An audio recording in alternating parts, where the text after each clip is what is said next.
ரிஷபராசி நேயர்களே, இந்த ரிஷபராசி நேயர்களை பொறுத்தளவு ஜூன் மாதத்தில் பார்த்தீங்கன்னா ரொம்ப சிறப்பான சில செய்திகளை சொல்ல காத்திருக்கிறேன். 2ஆம் இடத்துல போய் குரு அமர்ந்திருக்கிறார்.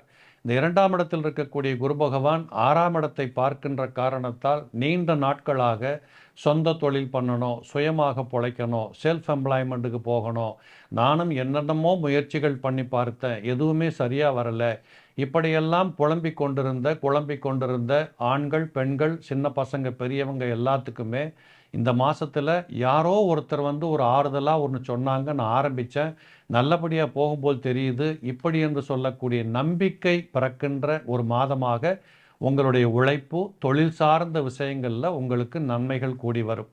2ஆம் இடத்துல குரு இருக்கிறதுனால நீண்ட நாட்களாக தடைப்பட்ட சுப செய்திகள் உங்களுக்கு கண்கூடாக கடகடவென்று வீட்டுக்குள்ளே நடக்கிறத பார்க்கலாம். இதுவரை எதிரும் புதிருமாக இருந்த குடும்ப விருந்தினர்கள் எல்லாம் இப்பொழுது உங்களுக்கு ஒத்தாசை பண்ண காத்திருக்கிறார்கள். கணவன் மனைவி குடும்ப உறவுகளில் இருந்து வந்திருக்கக்கூடிய ஒரு இடைவெளி, ஒரு முரண்பாடுபட்ட எண்ணங்கள் எல்லாம் களைந்து இந்த காலகட்டத்திலே மிகச் சிறப்பானது ஒரு முன்னேற்றம், ஒற்றுமை போக்குகள் ஏற்படும்.